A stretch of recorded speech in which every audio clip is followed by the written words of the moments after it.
السلام علیکم، میں ہوں حبیبہ اور میں قومی سفیر ماہنامہ کی طرف سے موجود ہوں۔ آج ہم انٹرویو لیں گے سابق سفیر، سابق ایڈیشنل سیکریٹری خارجہ، جو آج کل IPS میں سینئر ریسرچ ایسوسیٹ کے طور پر کام کر رہے ہیں، جناب تجمل الطاف صاحب۔ السلام علیکم۔ آپ نے اپنی عملی زندگی کا آغاز بطور استاد ڈگری کالج گوجرا سے کیا، وہاں آپ انگریزی پڑھاتے تھے، آپ نے وہ شعبہ کیوں چھوڑا؟ شکریہ حبیبہ، آپ کے سوال کے جواب کی طرف آنے سے پہلے میں مناسب سمجھتا ہوں کہ اپنی طرف سے اور انسٹیٹیوٹ آف پالیسی اسٹڈیز کے سینئر ایگزیکٹو پریزیڈنٹ اور ڈائریکٹر جنرل جناب خالد رحمان صاحب کی طرف سے IPS میں آج آپ لوگوں کو خوش آمدید کہوں، اور اس انٹرویو کے حوالے سے جو سوالات آپ نے کرنے ہیں ان کے جوابات آپ تک پہنچاؤں۔ آپ کا بہت ہی یہ اچھا سوال ہے کہ میں نے اپنی عملی زندگی کا آغاز تو درس و تدریس سے کیا، پھر میں نے اس چیز کو کیوں چھوڑا۔ دیکھیے، بات یہ ہے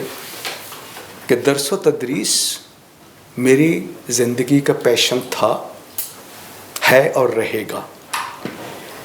یہ علیحدہ بات ہے کہ میں نے کچھ عرصہ ایک کالج میں پڑھانے کے بعد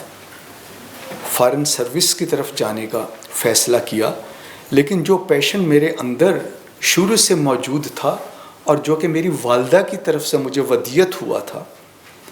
اس پیشن کو جاری رکھنے کے لیے میں نے اپنی سفارت میں بھی درس و تدریس کو چھوڑا نہیں۔ اس کو آپ یوں سمجھیے کہ میں جس ملک میں بھی گیا، ان کی یونیورسٹیز کے اندر، جامعات کے اندر، ان کے ریسرچ کے اداروں کے اندر اور تھنک ٹینکس کے ساتھ باقاعدہ انٹریکشن کیا، وہاں پہ جا کے لیکچرز دیے، ان کو سنا، تو وہ درس و تدریس کا سلسلہ منقطع نہیں ہوا بلکہ جاری و ساری رہا۔ اور اسی سے مربوط چیز یہ ہے کہ میں نے اپنی عملی زندگی میں نہ صرف تمام ممالک جن میں میں نے اپنے سفارتی خدمات سر انجام دیں،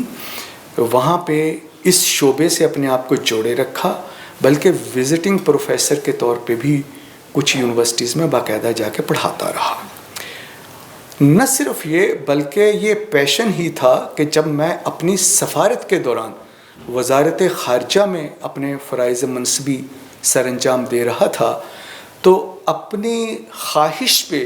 میں نے وزارت خارجہ سے یہ کہہ کے کہ مجھے پڑھانے کا شوق ہے، آپ مجھے فارن سروس اکیڈمی میں، جہاں پہ نوجوان سفارتکاروں کو تیار کیا جاتا ہے، سفارت کاری کے اصول سکھائے جاتے ہیں، وہاں پہ مجھے فرائض سر انجام دینے کا موقع دیجیے۔ تو یہ سلسلہ اس شکل میں بھی چلتا رہا۔ نہ صرف یہ، بلکہ جب میں ریٹائر ہوتا ہوں اکتوبر 2017 میں، تو بھی میں نے اپنے آپ کو درس و تدریس کے ساتھ جوڑے رکھا۔ اسلام آباد کی چند یونیورسٹیز، جس میں نمل یا فارن سروس اکیڈمی یا انٹرنیشنل افیئرس کے ڈپارٹمنٹ قائد اعظم یونیورسٹی میں یا دوسری جامعات میں اب بھی باقاعدہ لیکچرز کے لیے جاتا ہوں۔ اور IPS میں بھی میرے فرائض میں ایک چیز یہ شامل ہے کہ میں مختلف چیزوں پہ لیکچرز کی شکل میں، پریزنٹیشنز کی شکل میں اپنی ذات کا اظہار کرتا رہتا ہوں، کیونکہ مجھے درس و تدریس کا شوق تھا۔ تو یہ چیز آپ اس کو یہ کہیے کہ آغاز پڑھانے سے ہوا، سفارت کے دوران بھی میری زندگی کا، عملی زندگی کا حصہ رہا درس و تدریس، اور الحمدللہ اب بھی ہے، جو کہ انشاءاللہ جاری رہے گا۔ ٹھیک ہے، میرا اگلا سوال یہ ہے، جب آپ کو اتنا شوق تھا پڑھانے کا، تو پھر آپ نے فارن سروسز میں جانے کا خیال کیسے آیا آپ کو؟ دیکھیے حبیبہ، بات یہ ہے کہ ہر انسان اپنی زندگی میں بہتر سے بہتر کی جستجو کرتا ہے جستجو کے خوب سے ہے خوب تر کہاں، اب ٹھہرتی ہے جا کے نظر کہاں والا کی مثال پوری اترتی ہے۔ پڑھاتے ہوئے درس و تدریس کے شعبہ میں یقیناً بہت اچھی طرح سے اپنے آپ کو لے کے چل رہا تھا، لیکن پھر یہ سوچا کہ سفارت بھی تو ایک قسم کی درس و تدریس ہے، اس میں بھی تو آپ اپنے ملک کا بیانیہ قومی سطح سے اٹھا کے بین الاقوامی سطح پہ لے جاتے ہیں، اور آپ اس ملک کے لوگوں کے ساتھ گیو اینڈ ٹیک یا انٹریکٹ کرتے ہوئے جو چیز آپ نے سیکھی ہے، پڑھی ہے، وہ آپ ان کو بتانے، سکھانے، پڑھانے جا رہے ہیں۔ تو یہ بھی میرے نزدیک سفارت بھی درس و تدریس ہی کا ایک اسلوب ہے، اس کا ایک اظہار ہے،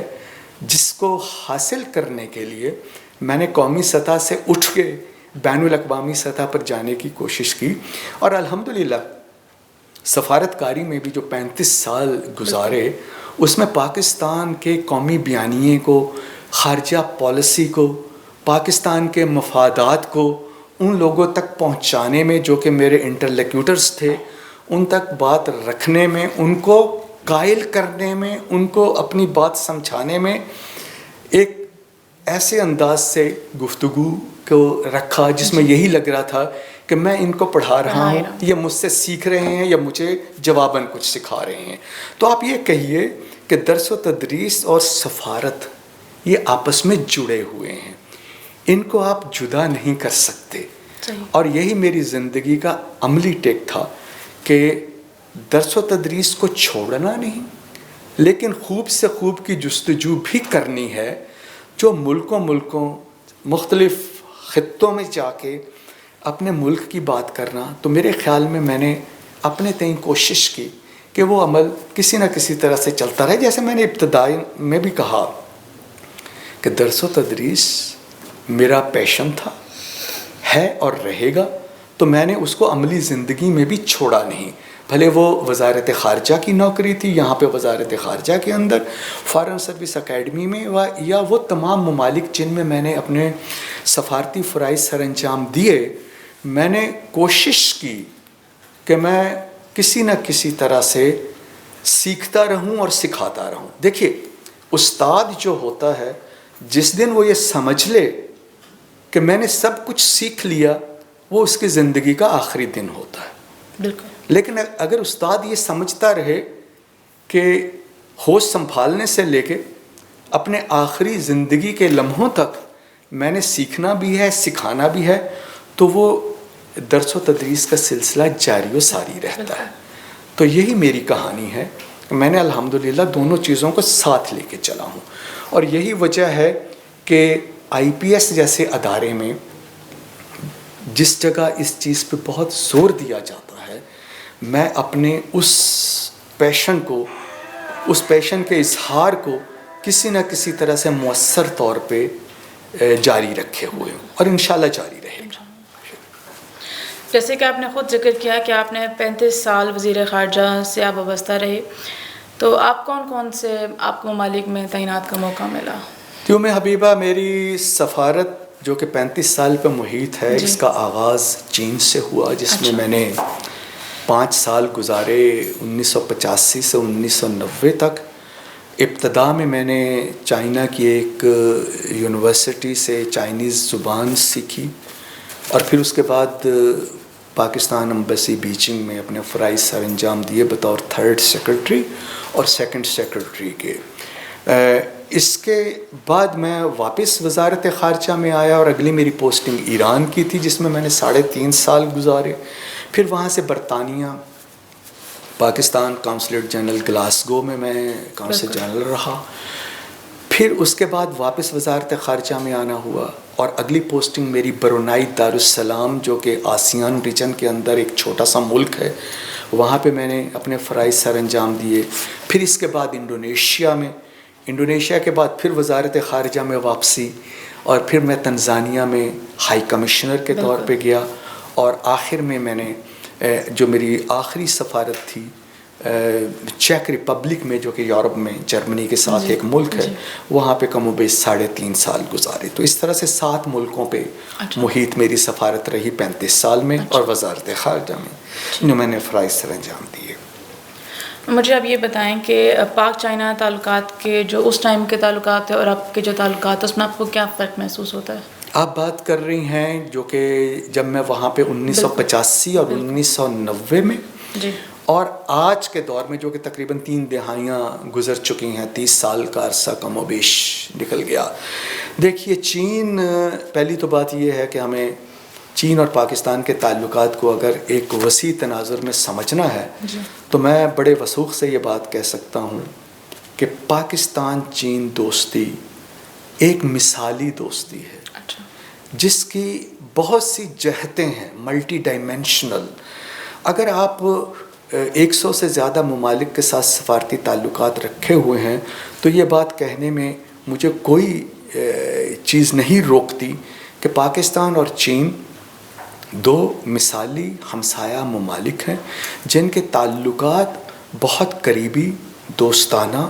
سیاسی سطح پہ، معاشی سطح پہ، سائنس اینڈ ٹیکنالوجی کے اندر، دفاع کے اندر، تعلیم کے اندر، لوگوں کے روابط میں اتنے وسیع ہیں، یعنی ان کی جہتیں اتنی زیادہ ہیں جو غالباً دنیا کے کسی اور ملک کے ساتھ نہیں. ہمارے تعلقات کا آغاز جو کہ مئی 1951 میں ہوا اور ہمارے سفارتی تعلقات کو اگلے سال 60 سال ہو جائیں گے. ان 60 سالوں میں پاکستان اور چین بتدریج ایک سنگل لائن کے اوپر چلتے رہے اور تعلقات بہتر سے بہتر ہر دور میں ہوئے. ان میں کبھی بھی ٹھہراؤ نہیں آیا، رکاوٹ نہیں آئی، کوئی مسائل پیدا نہیں ہوئے. باقی آپ دیکھ رہے ہوں گے کہ پاکستان کے تعلقات امریکہ کے ساتھ کیسے تھے، ان میں اتار چڑھاؤ رہا. اور اکثر یہ دیکھا گیا کہ جب آپ دو طرفہ تعلقات رکھ رہے ہوتے ہیں تو اس میں اکثر اپس اینڈ ڈاؤنز، اتار چڑھاؤ اس عمل کا ایک قدرتی حصہ ہوتے ہیں. لیکن یہ بات اپنی جگہ پہ تسلیم شدہ ہے کہ پاکستان اور چین دو ایسے ہمسایہ ممالک ہیں جن کے تعلقات ہر آنے والے دن میں بہتر سے بہتر ہوئے. اگر ان تعلقات کا آغاز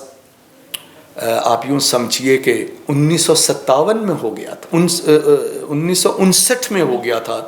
جب چین نے شاہراہ ریشم، شاہراہ قراقرم بنانی شروع کی تھی، جو کہ 1300 میل لمبی ایک شاہراہ ہے اور جو پاکستان اور چین نے مل کے بنائی تھی. اور 1979 میں جا کے شاہراہ ریشم مکمل ہوئی. اس وقت سے ہماری دوستی کی داغ بیل ڈل گئی تھی، ابتدا ہو گئی تھی. 1963 میں پاکستان نے چین کے ساتھ اپنی سرحدوں کے جو معاملات تھے ان کو بڑی خوش اسلوبی سے طے کر لیا تھا. پھر 1965 میں پاک بھارت جنگ میں چین نے پاکستان کا بڑا بھرپور ساتھ دیا اور پاکستان کے شانہ بشانہ کھڑا ہوا. پھر اس سے آگے چلیے تو 1971 میں پاکستان نے چین کے لیے امریکہ کا وہ دروازہ کھولا جو کہ بند تھا. تو چینیوں کو اس چیز کا بڑی اچھی طرح سے احساس ہے کہ پاکستان وہ ملک تھا جس نے امریکہ میں ان کو ایک مقام دلوانے کے لیے، ایک سیاسی مقام دلوانے کے لیے ایک بہت اہم کردار ادا کیا. پھر چائنیز کے ساتھ ہمارا تعاون 1960 اور 70 کی دہائی سے لے کے اب تک ہر آنے والے دن اور ہفتے اور مہینے اور سال اس میں بہتر سے بہتر ہوا. 1960 کی دہائی میں یہ سارے جو آپ کو ہیوی مکینیکل کمپلیکس ٹیکسلا میں نظر آتا ہے، حسن ابدال میں جو آرڈیننس فیکٹریز لگی ہوئی ہیں، یا اسی طرح سے اسلحہ سازی ہے، یا اسی طرح سے جو نیوکلیئر پاور پلانٹس جو کہ بجلی پیدا کرنے کے لیے کندیاں چشمہ میں لگائے گئے اور ان کو بڑھایا گیا، وہ بتدریج ہوتے ہوتے وہ ہمارے دفاعی تعلقات اور دفاع کے جو ساز و سامان بنائے جا رہے تھے اس میں چینیوں کا تعاون ہمارے ساتھ رہا. پھر ہم JF تھنڈر 17 تک پہنچے، الخالد ٹینک بنایا. تو یہ وہ تمام سٹیپس ہیں، تمام ایسے ہمارے دو طرفہ تعلقات کے اہم سنگ میل ہیں جس میں پاکستان اور چین ایک دوسرے کے قریب سے قریب تر آتے چلے گئے. اور پھر 9/11 کے بعد خاص طور پہ جب ہمیں اپنے اس خطے کے اندر، جسے آپ جیو اسٹریٹجک یا جیو پولیٹیکل ریلیشنز کہتے ہیں، اس میں چین کا اور پاکستان کا بہت گہرا اور قریبی تعلق شروع ہو گیا، جس میں آپ کو خبر ہے کہ چین نے China Pakistan economic corridor CPEC کا آغاز کیا، جو کہ ایک فلیگ شپ پروگرام ہے چائنا کے ایک بہت بڑے بیلٹ اینڈ روڈ انیشیٹو کا، جو کہ تقریباً 70 سے زیادہ ملکوں پہ پھیلا ہوا ہے. اور اس میں وہ اکنامک انٹیگریشن کے ساتھ ان ملکوں کے ساتھ اپنے تعلقات کو بہتر سے بہتر کرنا چاہ رہے ہیں، اور ان میں سے ایک اکنامک کوریڈور جو کہ 6 دوسرے اس قسم کے ہیں، 5 دوسرے ہیں، 6 پاکستان کا ہے،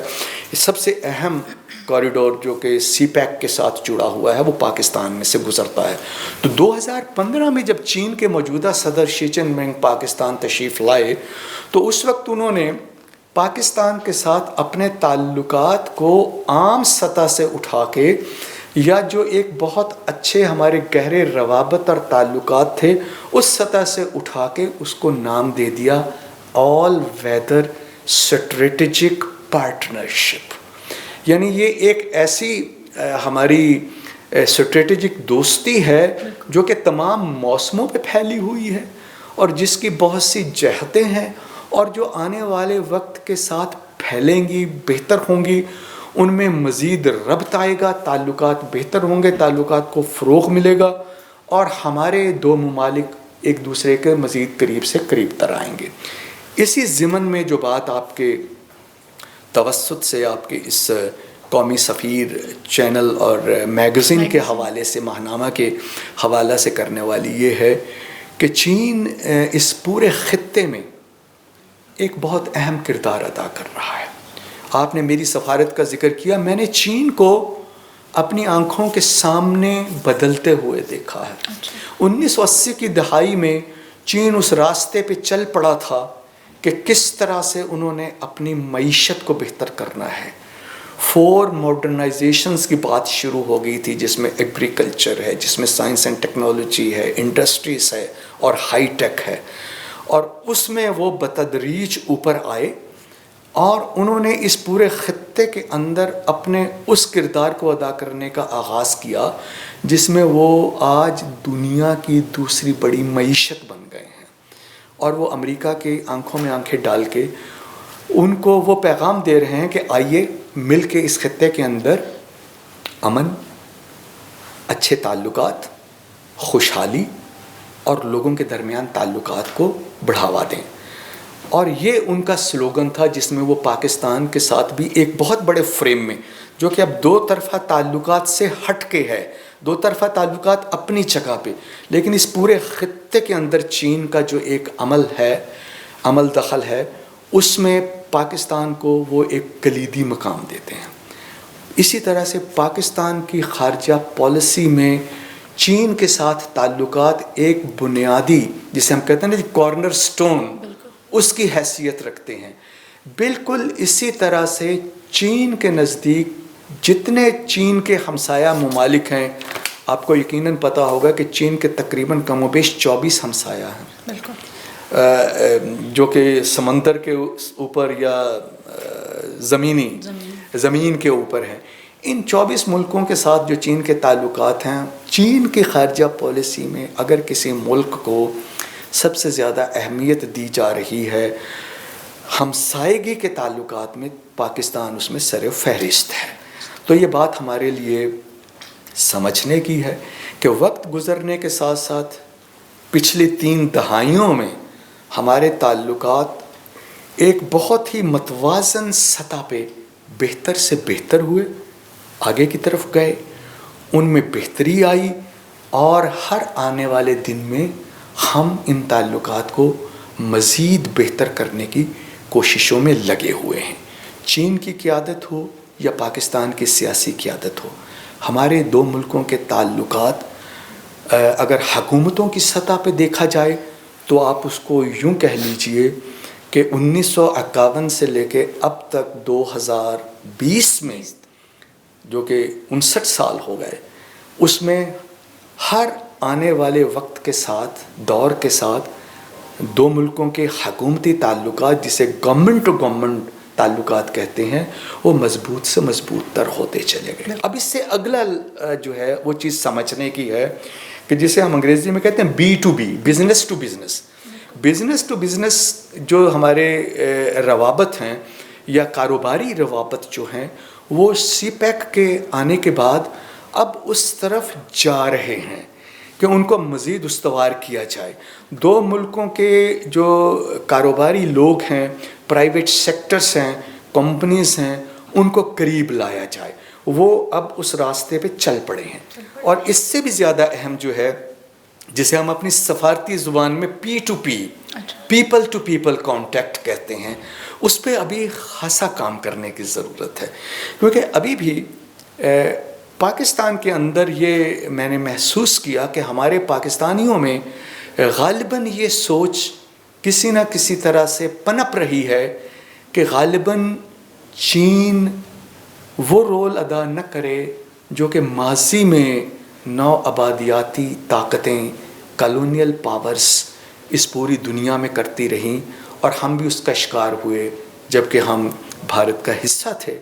اور ہمارے لوگوں نے، ہمارے آباء و اجداد نے وہ دور دیکھا جو کہ غلامی کا ایک دور تھا۔ تو کہیں ایسی چیز تو ہونے نہیں جا رہی۔ تو یہ جو لوگوں کے پرسیپشنز ہیں، ان کے جو خدشات ہیں، ان کو دور کرنے کی باقاعدہ مہم کے طور پہ ضرورت ہے کہ چین کی تاریخ پچھلے 5000 سال پہ پھیلی ہوئی ہے، بالکل، اور چین کو اگر آپ نے سمجھنا ہے تو آپ کو پیچھے کی طرف جانا پڑے گا، چینیوں کے ذہن کو آپ نے سمجھنا ہوگا، ان کی سوچ کو آپ نے بہتر طور پہ جاننا ہوگا، اور پھر وہ چائنیز وزڈم جو 5000 سال کی تاریخ پہ محیط ہے، وہ کس طرح سے آج کے دور تک پہنچی، اور اس میں کتنے اتار چڑھاؤ تھے، کس طرح سے چین نے اپنے زمانے میں اچھے دور میں جب اسے وسطی ریاست یا مڈل کنگڈم کہا جاتا تھا تو ایک دنیا کے اندر بہت اہم رول ادا کیا، یعنی دنیا کی معیشت کے اندر ایک وقت ایسا تھا جب چین تقریباً 27% دنیا کی جی ڈی پی کو دے رہا تھا۔ پھر ایک اتنا برا وقت آیا جب چین غلامی میں گیا، ہماری طرح سے ہر طرف سے اس کو گھیرا گیا، کہ وہی چین جو 27-28% جی ڈی پی دنیا میں حصہ ڈال رہا تھا، وہ 1% سے بھی نیچے آ گیا۔ بدترین دور تھا ان کی غلامی کا۔ اس غلامی سے نکل کے جو ملک اٹھتا ہے اور پھر اوپر جانے کی کوشش کرتا ہے، اور دنیا کے اندر اور کسی ایک ملک کی مثال آپ کو نہیں ملے گی جس نے 40 سال کے قلیل ترین عرصے میں وہ ترقی کے مدارج طے کیے، مراحل طے کیے کہ آج کا چین اس درجے پہ جا پہنچا کہ وہ چین امریکہ کے ہم پلہ دوسری معیشت کے طور پہ۔ یہ بھی بات سمجھ لیجئے ام حبیبہ کہ 2015 میں ایک بولتے ہیں PPP ایک انڈیکس ہے جس میں کہ پر کیپیٹا انکم کو دیکھا جاتا ہے، اس میں چین حقیقتاً امریکہ سے آگے نکل گیا، PPP میں نمبر 1 بن گیا تھا، لیکن ابھی بھی جی ڈی پی کے اندر امریکہ کی معیشت پہلے نمبر پہ ہے، چین کی دوسرے نمبر پہ ہے، لیکن اس کے لیے باقاعدہ کوششیں چین کر رہا ہے کہ اس درجے پہ آ جائے 2030 تک یا 2050 تک، جو ان کا پلان ہے 2030 تک پہلی معیشت بن جائے دنیا کی، اور 2050 تک پہلی دفاعی طاقت بن جائے۔ تو اس میں ان کے جو اہداف ہیں اس میں لوگوں کو جا کے کالونیل پاورز کے طور پہ، نو آبادیاتی حکومتوں کے طور پہ کنٹرول کرنا نہیں، ان پہ غاصب ہونا نہیں، بلکہ اس کی مثال یہ ہے کہ کس طرح سے دنیا کے ممالک کے ساتھ جڑا جائے معاشی طور پہ، جسے اکنامک انٹیگریشن کا نام دیا جاتا ہے، اور پھر ان ممالک کے ساتھ آپ اپنے تعلقات کو اس سطح پہ لے آئیں جسے چائنیز ون ون کوآپریشن کہتے ہیں، کہ اگر میرے ملک کا فائدہ ہو رہا ہے تو اس کا بھی ہو، اگر میرے ہمسائے کے حالات بہتر ہو سکتے ہیں تو میں ان کی مدد کروں تو مجھے بھی فائدہ ہوگا، ریسیپروکل ہو جائے گا، ایک دوسرے کو وہ جسے کہتے ہیں نا جی انکلوسیو ہو جائے گا، اس چیز کی کوشش کی جائے۔ تو یقیناً چین اس راستے پہ چل رہا ہے، چین کے کوئی نو آبادیاتی عزائم نہیں، اور وہ پاکستان کے ساتھ اور دنیا کے باقی ممالک کے ساتھ ایک عالمی سطح پہ، علاقائی سطح پہ یا ہمسائیگی کی سطح پہ ایسے تعلقات کو فروغ دینا چاہتا ہے کہ یہ تمام ممالک ایک اس طرح سے جڑ جائیں کہ ان کے درمیان بہتر تعلقات ہوں، معیشتیں ہوں، روابط ہوں، کنیکٹیوٹی ہو، انفراسٹرکچر ہو، اور یہ جڑ کے ایک دوسرے کو کمپلیمنٹ کریں، ایک دوسرے کی مدد کریں۔ آپ نے اپنی ایران میں تعیناتی کے دوران ایرانی قوم کو کیسے پایا؟ پاکستان اور ایران کے جو تعلقات ہیں وہ بہت زیادہ گرم جوشی کی حالت میں نہیں ہیں، تو آپ اس سلسلے میں کیا تجاویز پیش کرنا چاہیں گے کہ ان کے حالات بہتر ہو سکیں؟ حبیبہ دیکھیے، بات یہ ہے کہ چین کے بعد اگر ایران کی طرف میں آتا ہوں جی، تو اس میں یہ بات تو بڑی واضح ہے کہ ایران کے ساتھ ہمارے بڑے دیرینہ تعلقات ہیں، جی جو کہ پاکستان بننے سے پہلے بھی کئی صدیوں پہ محیط ہیں۔ بالکل،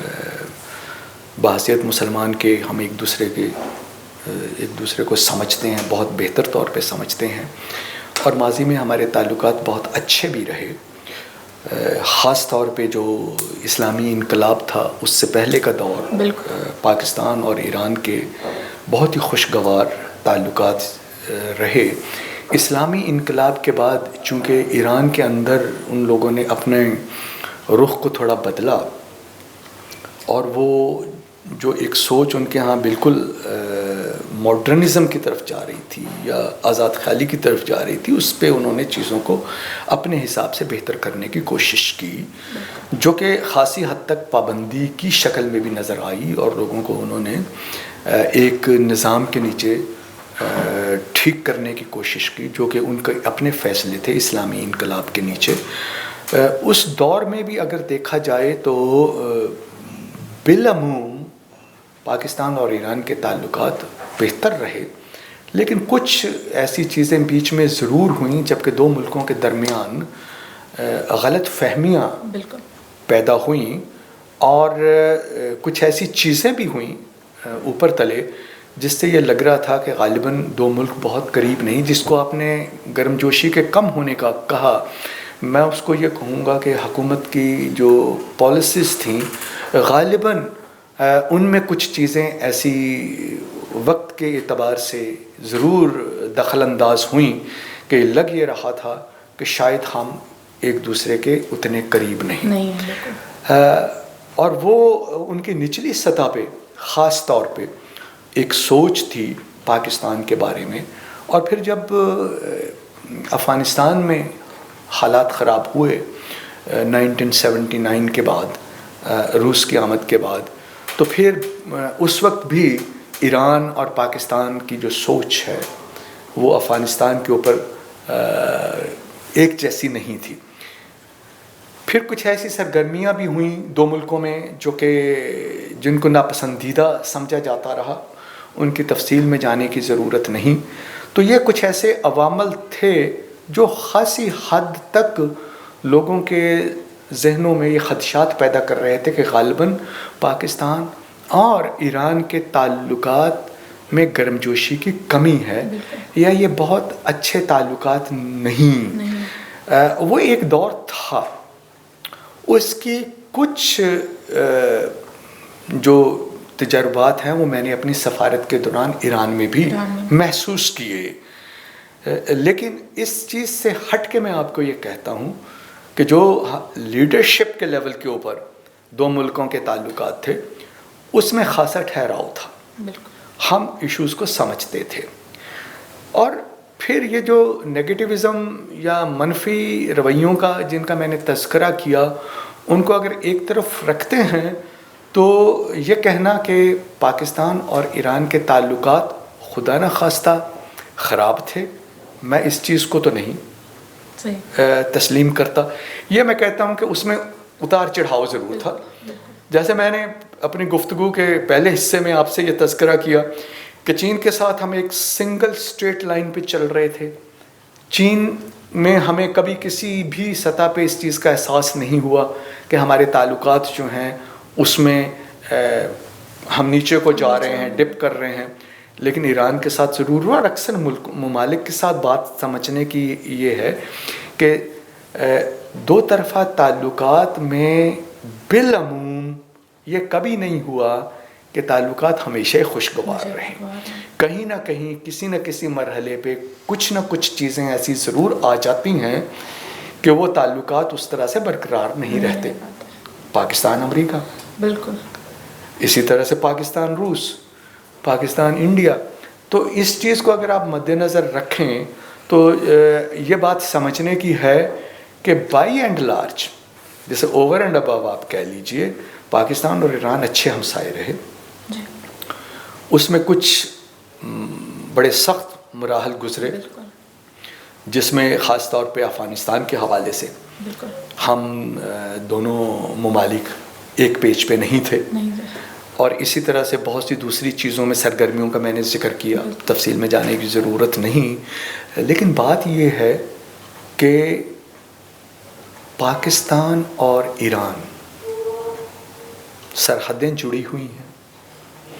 اور ہم اس خطے میں افورڈ نہیں کر سکتے کہ ایران ہو یا افغانستان ہو ان کے ساتھ ہمارے تعلقات خراب ہوں. چین کے ساتھ اگر آپ کہتے ہیں بہترین تعلقات ہیں، جو کہ حقیقت ہے، تو ایران کے ساتھ اب یہ سوچ میں آپ کو وہ سوچ شیئر کرنے جا رہا ہوں جو کہ لیڈرشپ کے لیول پہ ہے. دونوں ملکوں کی سیاسی قیادت اور لیڈرشپ جو ہے اس بات پہ متفق ہے، خاص طور پہ موجودہ حالات میں، جبکہ ایران کے اوپر بہت سی پابندیاں امریکہ کی طرف سے عائد کر دی گئی ہیں، اور نیوکلیئر ڈیل کو امریکہ نے ختم کرنے کے بعد جو حالات ایران کے اندر پیدا ہو رہے ہیں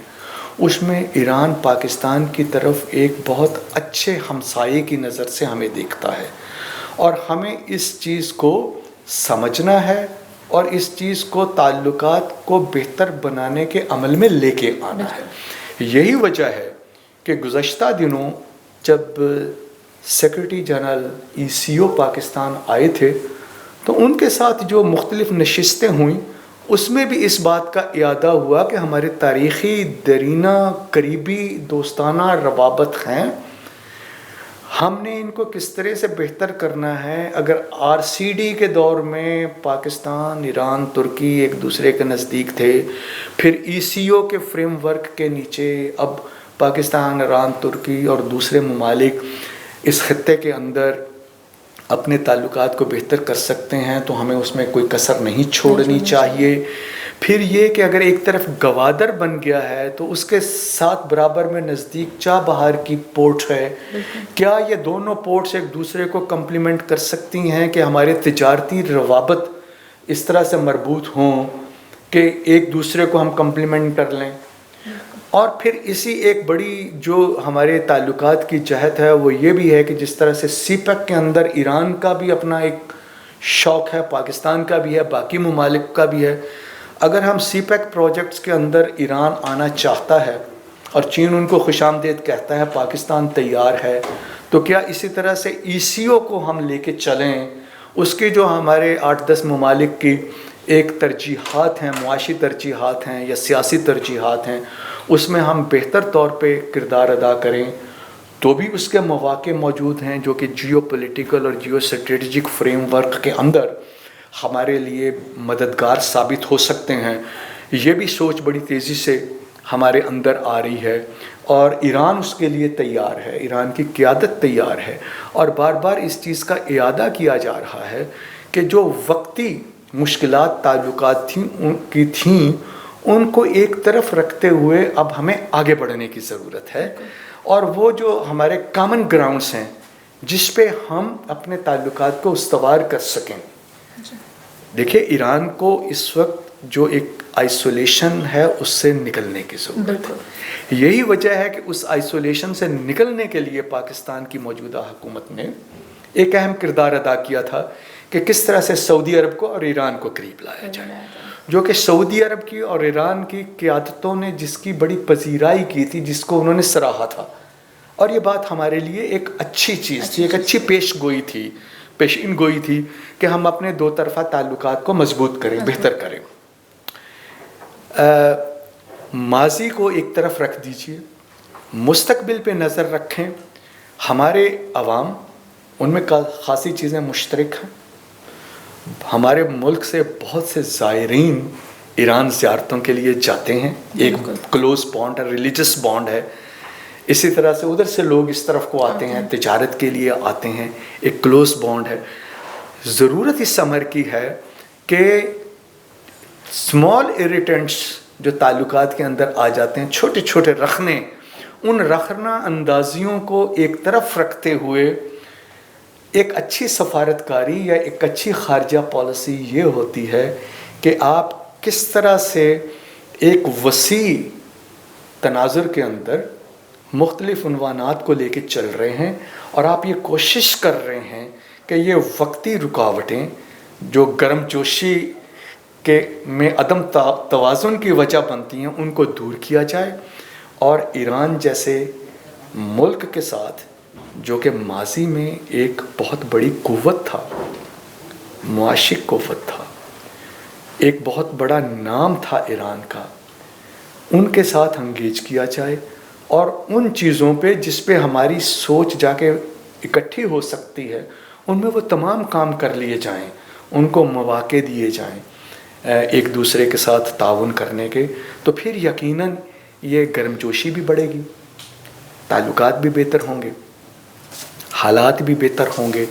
تو یہ سوچ یقیناً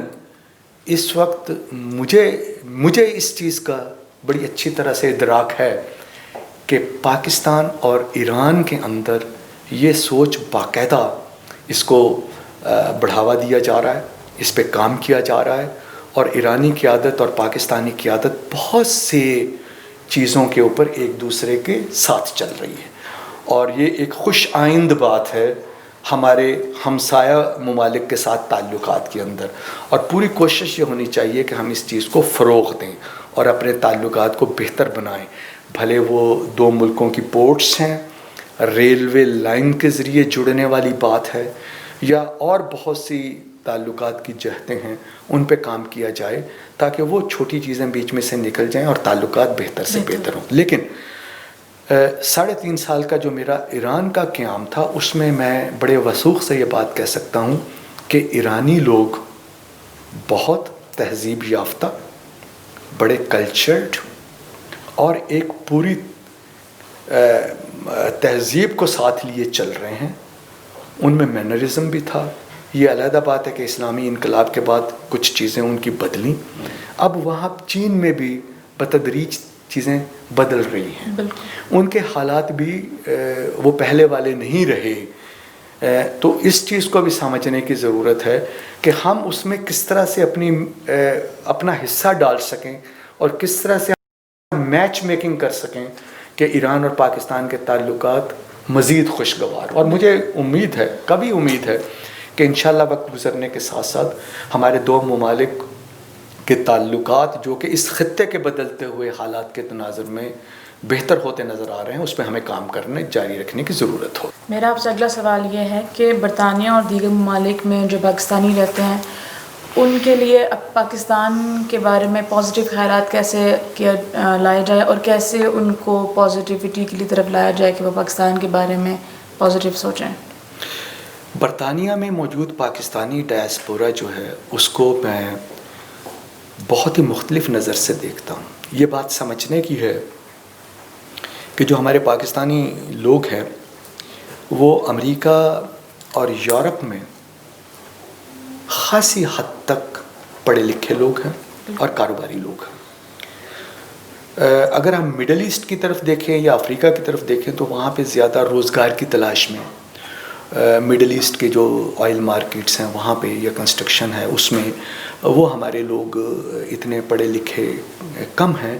تو اس میں جسے آپ کہتے ہیں کہ کام کے لیے لوگ گئے، ان کی سوچ اور یہ پڑھے لکھے لوگوں کی سوچ میں خاصا فرق ہے۔ اب آپ نے بات کی برطانیہ کی، برطانیہ میں جس جگہ پہ میں تھا، اسکاٹ لینڈ اور نردرن آئرلینڈ میرے پاس تھے، جو کہ ایک بہت بڑا خطہ ہے پورے برطانیہ کے حصے کا۔ وہاں پہ موجود پاکستانی جو ہیں وہ آپ کے لیے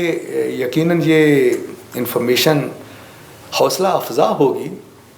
کہ بہترین پاکستانی کمیونٹی برطانیہ میں اگر ہے تو وہ اسکاٹ لینڈ کے اندر ہے،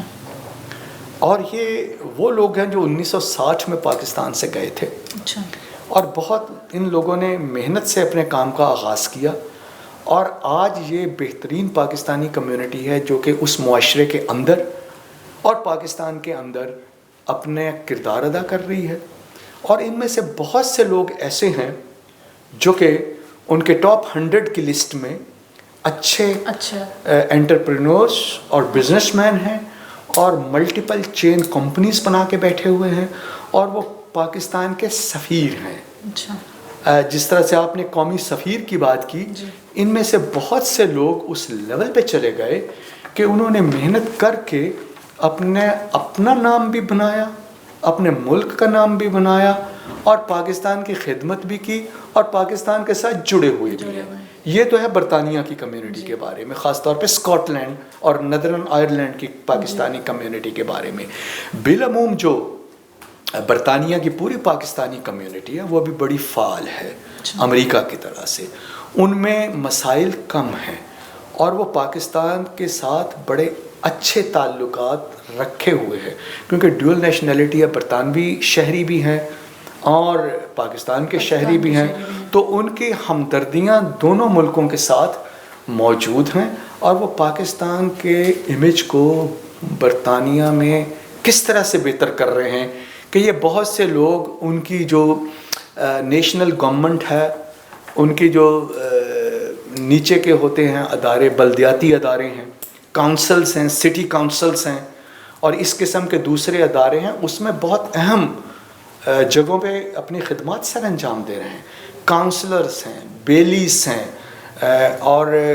کئی جگہ پہ ہیڈ کر رہے ہیں. بلکہ اس کی ایک چھوٹی سی مثال یہ کہ اس وقت آپ کے جو موجودہ گورنر ہیں پنجاب کے, چودھری محمد سرور, یہ گلاسگو سے اسکاٹ لینڈ سے ہیں. اچھا. اور چودھری محمد سرور جو ہیں یہ پیر محل کے تھے, وہاں پہ جا کے انہوں نے اپنا کام شروع کیا بڑے چھوٹے سے کام سے, اور کرتے کرتے انہوں نے اپنے کام کو اتنا بڑھایا کہ ایک chain of cash and carries کی بنا لی, اور اس میں سے مزید کرتے, چونکہ ان کو یہاں پہ سیاست کا بھی شوق تھا, یہ پہلے British Muslim member of parliament بنے, اور وہاں پہ برٹش پارلیمنٹ کے اندر انہوں نے اپنی خدمات سر انجام دیں. اس طرح سے بہت سے پاکستانی اسکاٹش پارلیمنٹ کے اندر بہت اہم عہدوں پہ مامور ہیں, اپنی خدمات سر انجام دے رہے ہیں. اور پھر یہ چودھری سرور جیسے لوگ وہاں سے آئے پاکستان میں, اور یہاں پہ برطانیہ میں اب بھی ان کے کاروبار ہیں, لیکن پاکستان کے ساتھ جڑے ہوئے ہیں. آج گورنر پنجاب کے طور پہ یہ دوسری دفعہ اپنی خدمات سر انجام دے رہے ہیں. تو یہ بات سمجھنے کی ہے کہ پاکستانی کمیونٹی پاکستان میں بھی میری نظر میں بہت اچھی ہے. ایکسیپشنز آر آلویز دیئر, کچھ کمی بیشی ہر جگہ ہوتی ہے, لیکن جو ملک سے باہر نکل جاتے ہیں, جیسے برطانیہ کا ذکر کریں یا امریکہ کا کریں, یورپ کا کریں, تو یہ لوگ اتنے اچھے ہو جاتے ہیں ہر کام میں, کیونکہ ایک نظام کے نیچے آ جاتے ہیں. ایک پورا سسٹم ہوتا ہے جس میں بیٹھ کے یہ کام کر رہے ہوتے ہیں. تو اس کے اندر اگر ان لوگوں کو دیکھا جائے تو یہ ایک بہت اچھے پاکستان کے نمائندے اور سفیر ہوتے ہیں. تو میری سوچ ان کے بارے میں, پاکستانی ڈائسپورا کے بارے میں, اس لیے بھی بہت پازیٹیو ہے کہ پاکستان کی جتنی کازز تھی, جتنی خدمات ہمیں بحیثیت مجھے سفارتکار کے کرنی پڑتی تھی یا ضرورت پڑتی تھی ملک کو, ان لوگوں کی یہ لبیک کہتے تھے, اور ہر جگہ پاکستان کے ساتھ کھڑے ہوتے تھے. بھلے وہ عملاً کسی چیز میں مدد کرنا ہے یا کوئی کنٹریبیوشنز کسی جگہ پہ دینے ہیں, چیریٹی کا کوئی کام کرنا ہے, الشفا ٹرسٹ آئی ہاسپٹل بنانا ہے, شوکت خانم ہاسپٹل میں کنٹریبیوٹ کرنا ہے, تو یہ لوگ آپ ان کو یہ کہیے کہ بڑے اچھے پڑھے لکھے تعلیم یافتہ وہاں کے شہری جو کہ کاروبار میں بھی بہت آگے, سیاست میں بہت آگے, اور پاکستان کے ساتھ بھی جڑے ہوئے. تو یہ وہ ڈائسپورا ہے جس پہ ہمیں فخر ہونا چاہیے, اور ایسے لوگ پاکستان کا سرمایہ ہے اور ہمیں انہیں ساتھ لے کے چلنا چاہیے. ٹھیک ہو گیا. میرا آپ سے اگلا سوال یہ ہے کہ تنزانیہ, انڈونیشیا, ایران, یہ سب ہیں اسلامک ممالک, تو یہاں آپ نے فرائض سر انجام دیے ہیں, تو مسلم امت کی جو ابھی حالت ہے اس کے بارے میں آپ کیا کہنا چاہیں گے؟ جی, مسلم امہ بدقسمتی سے یقیناً اس وقت مشکل دور سے گزر رہی ہے, اس میں کوئی شک نہیں. ہمارے مسلم امہ کے بہت سے مسائل ایسے ہیں جن کو اگر ہم نظم و ضبط کے ساتھ, اتحاد کے ساتھ مل جل کے حل کرنا چاہیں تو وہ حل ہو سکتے ہیں, لیکن بدقسمتی سے اس طرف توجہ کم ہے. نہ صرف میں نے ان 4 اسلامی ملکوں میں اپنی سفارتی خدمات سر انجام دیں, بلکہ وزارت خارجہ میں ایک سٹیج پہ میں ڈائریکٹر جنرل OIC بھی رہا, organisation of Islamic conference countries کی جو ہے جس میں 57 ممالک ہیں، اس میں بھی مجھے OIC کے بہت سے ممالک میں جا کے پاکستان کے جو ہمارے وفود ہوتے تھے ان میں شامل ہونے کا موقع ملا. میں نے بہت قریب سے دیکھا کہ مسلم امہ کے اندر پچھلے 100 سال میں جو بتدریج بگاڑ آیا ہے اور جس طرح سے ہم بٹے ہیں مختلف حصوں میں، تھڑوں میں، اس کو اگر ٹھیک کرنے کی ضرورت ہے تو وہ مسلم امہ ہی کر سکتی ہے. اسے نہ کہ امریکہ نے ٹھیک کرنا ہے، نہ کسی اور طاقت نے کرنا ہے. بدقسمتی اس سوچ کی ہے جو عرب اور عجم کی کسی نہ کسی طرح سے آج بھی موجود ہے. میں عربی ہوں، آپ اجمی ہیں، اور اس میں جو ایک امہ کا کنسیپٹ ہے جسے بڑی معذرت کے ساتھ مفکر ہمارے شاعر مشرق علامہ اقبال نے کہا تھا کہ امت مرحوم ہے امہ جو ہے، تو اس کو یقیناً اپنے اس جگہ سے اٹھنے کی ضرورت ہے. بالکل. کیسے اٹھے؟ اسلاموفوبیا جس طرح سے پھیلایا جا رہا ہے، ایکسٹریمزم ہے، دہشت گردی ہے، انتہا پسندی ہے، اور ایسی بہت سی چیزیں جس میں مسلمانوں کو گھسیٹا جا رہا ہے یا بلا وجہ ان کو ضرورت سے زیادہ نیچا دکھلایا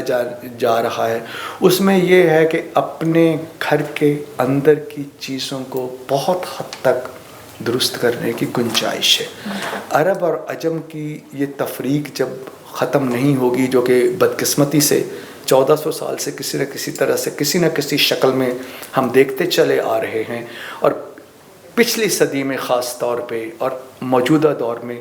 یہ اس میں ہمیں زیادہ ہی بڑھتی ہوئی نظر آئی ہے. تو اس کو کرنے کا اب طریقہ کیا ہے؟ طریقہ یہی ہے کہ وہ لوگ جو اچھی سوچ اور فکر رکھتے ہیں، جو کسی نہ کسی طرح سے اپنی آواز مختلف اداروں تک پہنچا سکتے ہیں، بھلے وہ ملک کے تعلیمی ادارے ہیں، ریسرچ کے ادارے ہیں، تھنک ٹینکس ہیں، یا جس جگہ پہ پالیسی بن رہی ہے، وہ اس کو باقاعدہ ایک مربوط حکمت عملی کے طور پہ استعمال کریں کہ مسلم امہ کے یہ ممالک کن چیزوں پہ کم از کم اتفاق کرتے ہوئے بہتری کی طرف جا سکتے ہیں. جو ایک اتنا بڑا ایسٹ ہے ہمارے پاس 1.5 بلین سے زیادہ مسلمانوں کا، ان کو کس طرح سے چینل کیا جائے کہ ہم بہتری کی طرف جا سکیں. اور اس میں ایک سے زیادہ ممکنات ہیں، ڈویبلز ہیں، چیزیں ہو سکتی ہیں، پرووائڈڈ کہ ہم اس نقطے کے اوپر آ کے اپنی سوچ کو اکٹھا کر لیں کہ ہاں جی اب اگر ہم اکٹھے نہیں ہوتے تو ہمارے لیے مزید خرابی ہوگی. ڈویبل لیکن بہت کام کرنے کی ضرورت ہے. میرا آپ سے اگلا سوال یہ ہے کہ ہمارے ہمسائے ممالک ہندوستان، ایران اور افغانستان کے ساتھ ہمیشہ سے جو تعلقات رہے ہیں وہ کشیدہ رہے ہیں. ان ممالک سے بہتر تعلقات کے لیے ہماری خارجہ پالیسی میں کون سی بہتری کی ضرورت ہے اور کون سے بہتر پہلوؤں کی ضرورت ہے ہم کو؟ اس کو اگر ہم حبیبہ یوں کریں کہ ہمسایہ ممالک کے ساتھ ہندوستان کا آپ نے ذکر کیا، بدقسمتی سے باوجود پاکستان کی تمام تر سنجیدہ اور نیک خواہشات کے بھارت کے ساتھ ہمارے تعلقات، ہندوستان کے ساتھ ہمارے تعلقات وقت گزرنے کے ساتھ ساتھ بگڑے ہیں. جیسے میں آپ سے کہہ رہا تھا کہ چین کے ساتھ ہر آنے والے دن، ہفتے اور مہینے اور سال میں ہمارے تعلقات بہتر ہوئے ہیں. بدقسمتی سے ہندوستان کے ساتھ یہ چیز وقت گزرنے کے ساتھ بد سے بدتر ہوئی ہے، اور موجودہ حالات میں تو اس میں بہتری کے کوئی امکانات نظر نہیں آ رہے، کیونکہ اس وقت کا جو ہندوستان ہے وہ جس راستے پہ چل نکلا ہے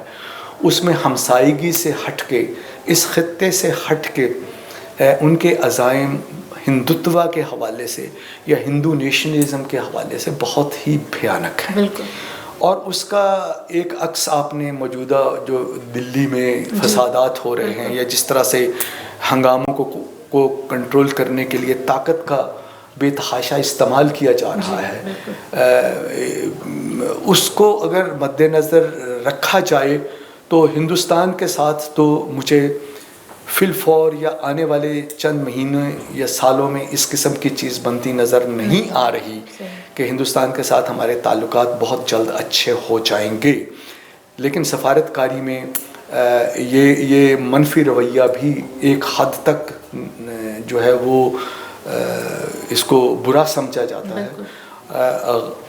اس وقت حالات اچھے نہیں، نہ ڈائلاگ کی شکل میں، نہ ایک دوسرے کے ساتھ روابط کی شکل میں. یہ ہے کہ اگر وقت گزرنے کے ساتھ ساتھ کبھی یہ ایسے حالات بنے کہ ہندوستان میں یہ سوچ آئے کہ پاکستان ایک برابری کی بنیاد پہ اچھا ہمسایہ بن سکتا ہے اور وہ اپنے تعلقات میں وہ چیز کرنا چاہیں اور ان کی طرف سے ایسے کچھ اقدامات ہوں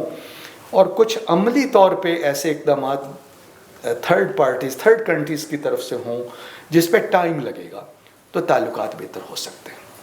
افغانستان کی طرف آ جائیے. ایران پہ ہم نے خاصی بات کر لی کہ ایران کے ساتھ تعلقات ہمارے کیا، لیکن افغانستان پہ بات کر لیتے ہیں. وہ یہ ہے کہ ماضی میں ہماری خارجہ پالیسی جو ایران کے ساتھ تھی اس میں ایک حد سے زیادہ ہم افغانستان کے اندر انوالو ہو گئے تھے. بالکل. خاص طور پہ روس کے نکلنے کے بعد، جی، طالبان کے آنے کے بعد، جی، اور مختلف ادوار میں اب یہ سوچ آئی ہے کہ افغانستان کا حل، جیسے کہ وہ کہتے ہیں کہ افغانستان کا حل فوجی نہیں، عسکری نہیں، بلکہ وہاں پہ افغانیوں کو یہ فیصلہ کرنا ہے کہ ہمیں کس طرح سے اپنے ملک کو اس مشکل ترین حالات سے جو کہ پچھلے 40 سال سے وہاں پہ چل رہے ہیں ان سے نکلنا ہے.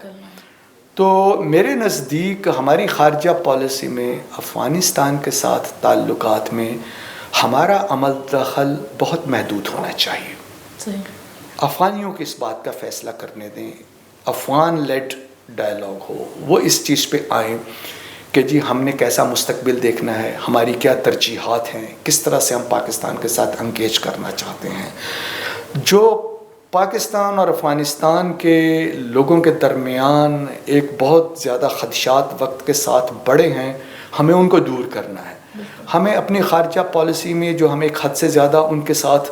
انگیج کر رہے تھے یا انوالو کر رہے تھے یا اسرٹ کر رہے تھے، وہ اسرٹیو موڈ سے نکلنا ہے. اور اپنی خارجہ پالیسی میں ہم نے برابری کی بنیاد پہ افغانستان کے ساتھ تعلقات کو آگے لے کے چلنا ہے. ابھی جو حال میں امریکہ کا اور افغانستان حکومت کا اور طالبان کا معاہدہ ہوا، اس میں بھی یہ اچھی بات ہے کہ انہوں نے پاکستان کے کردار کی تعریف کی ہے اور ہمیں ایک حد سے زیادہ نہیں اپنے اس کردار کو ادا کرتے رہنا چاہیے، کیونکہ ماضی میں پاکستان ایک اہم کردار ادا کر چکا ہے لیکن وہ ضرورت سے زیادہ تھا. اپنے اسی ضرورت کے مد نظر چیزوں کو سمیٹتے ہوئے ہمیں اپنے افغانستان کے ساتھ تعلقات میں خارجہ پالیسی کو ایک نئی نظر سے دیکھنا ہوگا اور وہ ممکن ہے اور اس پہ ہمیں کام کرنا چاہیے. میرا اگلا سوال آپ سے یہ ہے کہ مسئلہ کشمیر اس وقت ہندوستان اور پاکستان دونوں کے لیے اہم، مشکل اور حل طلب مسئلہ ہے. کیا آپ محسوس کر رہے ہیں کہ اب اس مسئلے کے حل کا وقت آ چکا ہے؟ ایسا نہ ہو کہ اس مسئلے کی وجہ سے ہماری دنیا کے نقشے میں کوئی تبدیلی آ جائے. جی ام حبیبہ، یہ بہت ہی اہم سوال ہے آج کے اس پورے انٹرویو کا. دیکھیے، بات یہ ہے کہ مسئلہ کشمیر جو ہے بدقسمتی سے پچھلے 70 سال میں بجائے حل کی طرف آنے کے بگڑتا چلا جا رہا ہے. اور یہ بھی حقیقت ہے کہ کشمیر کا مسئلہ بنیادی طور پہ اس ایک بین الاقوامی حق کی پاسداری کے لیے اٹھایا گیا تھا، جس میں کشمیریوں کو یا کشمیر کے لوگوں کو اس بات کا حق ملنا تھا جسے حق خود ارادیت کہتے ہیں کہ وہ پاکستان کے ساتھ ملنا چاہتے ہیں یا ہندوستان کے ساتھ. بالکل. اور یہ کوئی ایسی چیز نہیں تھی، یہ بین الاقوامی قوانین کے ساتھ جڑی ہوئی ایسی چیز ہے جو کہ مسلمہ ہے، جس سے انکار ممکن نہیں. اور پھر جس طرح سے اس مسئلے کو اقوام متحدہ میں لے جانے میں ہندوستان نے پہل کی اور ان قراردادوں کو مانا جس میں یہ اس چیز کا اظہار کیا گیا تھا، جو کہ تقریباً 10 سال سے زیادہ پہ مختلف قراردادیں آئیں اقوام متحدہ کی اور اقوام متحدہ کی سیکیورٹی کونسل کی، کہ اس مسئلے کا حل جو ہے وہ کس طرح سے ہوگا، اور باقاعدہ اس کے ساری چیزوں کو طے کیا گیا، اور اس میں پاکستان پوری سنجیدگی کے ساتھ شروع سے آخر تک جڑا رہا، کوششیں کرتا رہا، لیکن ہندوستان نے وقت حاصل کرنے کے لیے اس کو ہمیشہ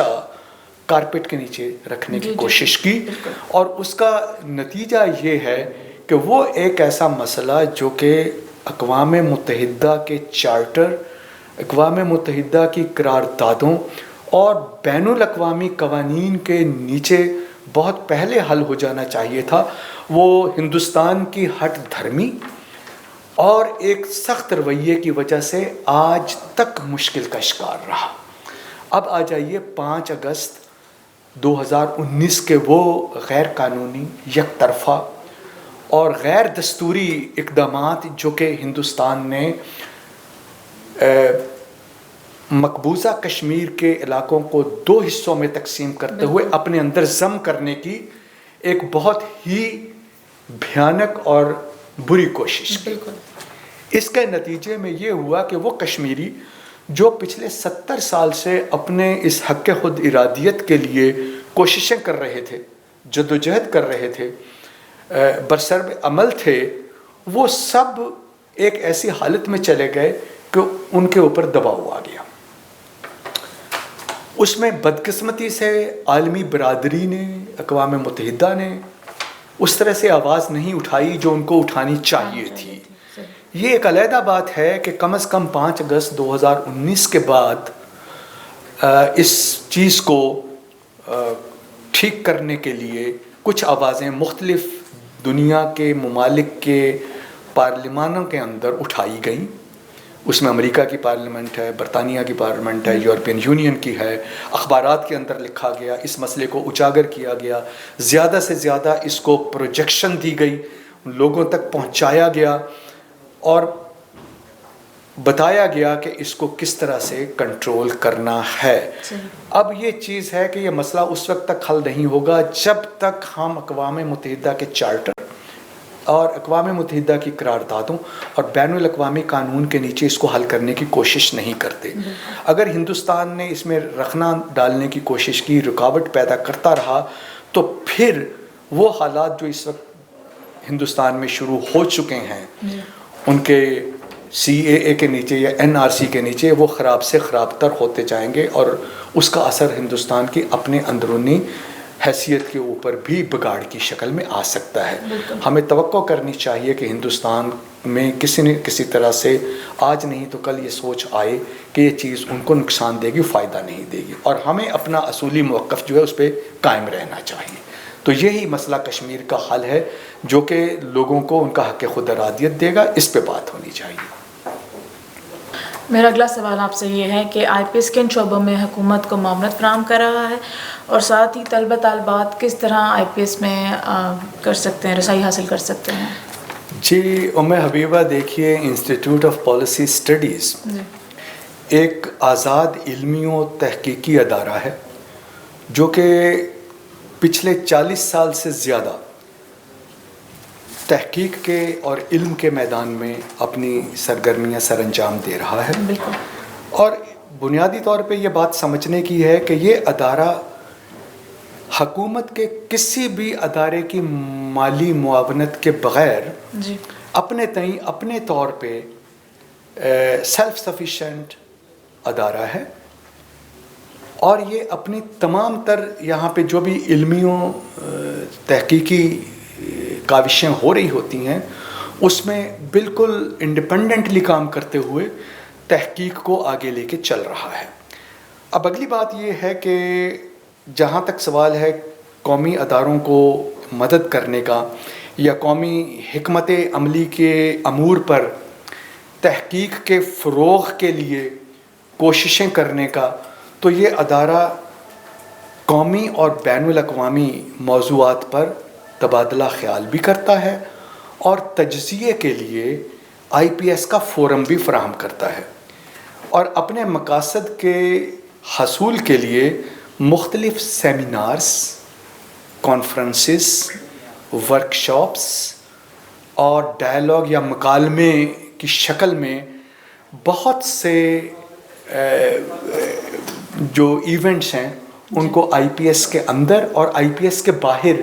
بھی آرگنائز کرتا ہے. اس کی دلچسپی کے کثیر الجہتی موضوعات ہیں اور اس پہ باقاعدہ رپورٹس، آرٹیکلز، ریسرچ آرٹیکلز، جرائد، اسٹڈی پیپرز، ورکنگ پیپرز اور بہت سی کتابیں اور مختلف موضوعات پہ تحقیق اور لوگوں کے جو ایکسپیرینسز ہیں، ان کے ذاتی ایکسپیرینسز ہیں، ان پر مبنی سرگرمیوں کو لے کے آگے چلا جاتا ہے. اب یہ کہ آئی پی ایس چونکہ اس میں پالیسی سٹڈیز کا ذکر آیا، اس ادارے کے نام کے اندر ہے. جی بالکل. آئی پی ایس جو کہ پالیسی سٹڈیز کرتا ہے، پالیسی سٹڈیز کر کے اس کو پھر اگلے سٹیپ پہ لایا جاتا ہے کہ کس طرح سے ملک کے جو پالیسی ساز ہیں جی یا وہ ادارے جو فیصلے کرتے ہیں مختلف امور پہ، ان کو وہ تجویزیں پیش کی جائیں، وہ ریکمنڈیشنز بھیجی جائیں کہ جو ملک کی مختلف پالیسیز، بھلے وہ خارجہ پالیسی ہے، اندرونی پالیسی ہے، معاشی پالیسی ہے، اور تقریباً 30-40 کے قریب جو پالیسیز ہیں اس کے اندر اس ملک کے ادارے کا انپٹ ہوتا ہے. یہ باقاعدہ سیمینارز کی شکل میں اور جرائد کی اور آرٹیکلز کی شکل میں ان تجاویز کو حکومت پاکستان تک پہنچاتے ہیں. بات سنی جاتی ہے، اس کو سمجھا جاتا ہے اور اس پہ پھر آگے عمل کرنا وہ حکومت کا کام ہے. لیکن یہ باقاعدہ اس ادارے کا ایک بہت بڑا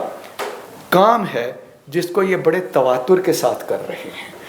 اور ان کی آواز ان ایوانوں تک پہنچتی ہے جہاں پہ پالیسیز تیار کی جاتی ہیں. اب اگلا سوال یہ تھا کہ کس طرح سے طلبہ کو رسائی حاصل ہے یا ہو سکتی ہے. یہ بات آپ نے بڑی اچھی کی کہ آئی پی ایس جو ہے بنیادی طور پہ تو ایک تحقیقی ادارہ ہے جو ریسرچ کے کام کو لے کے آگے چل رہا ہے، لیکن اس کے ساتھ ساتھ نوجوانوں کی، لڑکے لڑکیوں کی جو ایک ذہنی تربیت ہے، اس کے لیے بھی یہ ادارہ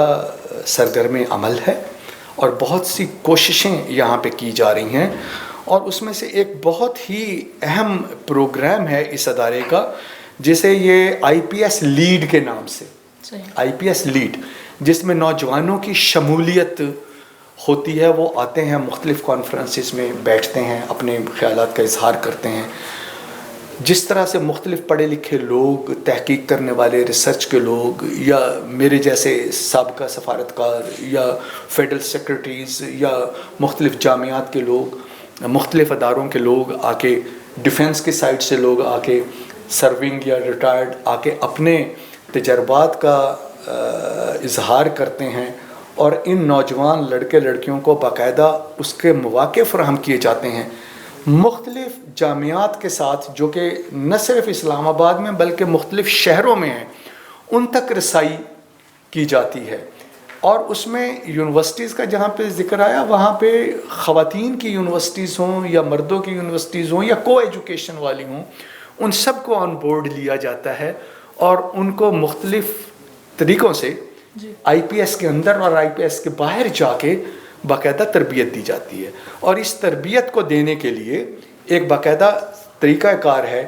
آئی پی ایس کی ویب سائٹ ہے یا فیس بک کا پیج ہے، اس پہ باقاعدہ وہ انفارمیشن شیئر کر لی جاتی ہے جو لوگوں تک، نوجوانوں تک پہنچتی ہے، اور وہ باقاعدگی سے جامعات کے طالب علم مختلف جامعات کے ہمارے ساتھ آ کے بیٹھتے ہیں، حصہ لیتے ہیں اور ہم ان کے پاس جاتے ہیں.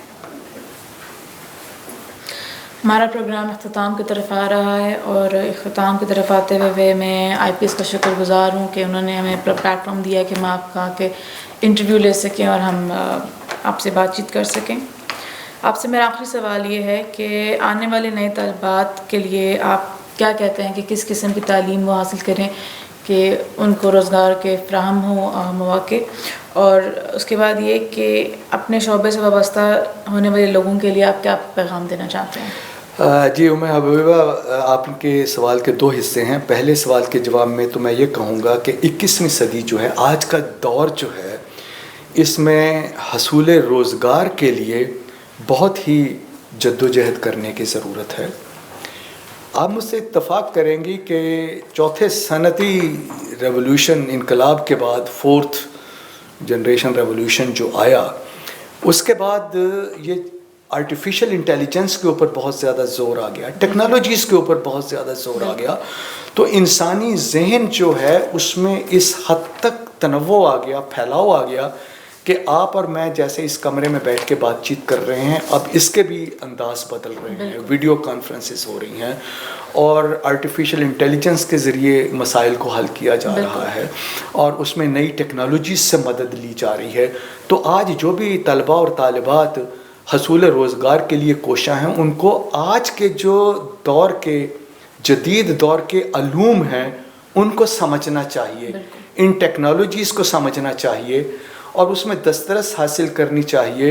ضرور آپ اپنی شخصیت سازی بھی کریں، اسلامی علوم پڑھیں، دینیات بھی پڑھیں، سوشل سائنسز بھی پڑھیں، لیکن یہ دیکھیں کہ آج مارکیٹ میں کس چیز کی ڈیمانڈ ہے، کن چیزوں پہ بات ہو رہی ہے. انفارمیشن ٹیکنالوجی میں آپ نے آگے جانا ہے یا دوسری ٹیکنالوجیز میں جانا ہے، ان شعبہ جات کی طرف طلباء و طالبات زیادہ اپنا ذہن لگائیں. اور آخری چیز کہ میں اپنے شعبے کے لوگ، یعنی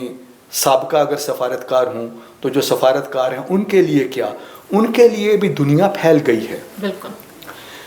وہ وقت چلے گئے جب ایک خط ایک ملک سے چلتا تھا تو وہ اپنی منزل پہ 6 مہینے میں پہنچتا تھا. آج ہے touch and go, instant linkages قائم کرنے کی ضرورت ہے. اگر میں اتنا اپ ڈیٹ نہیں ہوں انسٹنٹلی کہ میں جواب دے سکوں تو میری وقت نہیں ہوگی. تو میں اپنے شعبے کے لوگوں کو اور IPS کے لوگوں کو بھی یہی کہوں گا کہ آپ اتنے ریلیونٹ ہو جائیں اور آپ کے پاس اتنی کرنٹ انفارمیشن ہو کہ اگر آپ سے کوئی پوچھے تو اسپر آف مومنٹ آپ اس کا جواب دے سکیں. کرنٹ ہوں، ریلیونٹ ہوں، الائیو ہوں.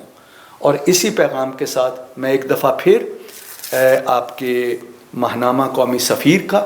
اور آپ کی پوری ٹیم کا شکر گزار ہوں کہ آج آپ IPS میں تشریف لائے. اور چونکہ میں ایک برج بن گیا IPS کے دوران، تو میں IPS کے انتظامیہ کا اور بالخصوص ایگزیکٹو پریزیڈنٹ خالد رحمان صاحب کا، جو کہ ہمارے ڈائریکٹر جنرل ہیں، ان کا اور ان کی پوری ٹیم کا جس پہ ان کی معاونت شامل ہوئی، بےحد مشکور ہوں کہ اس پلیٹ فارم سے ہم نے ایک ایسا انٹرویو ریکارڈ کیا جو کہ میں امید کرتا ہوں کہ زیادہ لوگوں کی انفارمیشن میں، ان کی توجہ میں اضافہ کرے گا اور ہم بہتر طور پہ لوگوں کے ساتھ انٹریکٹ کر سکیں گے. بہت بہت شکریہ. بہت شکریہ. Thank you so much sir.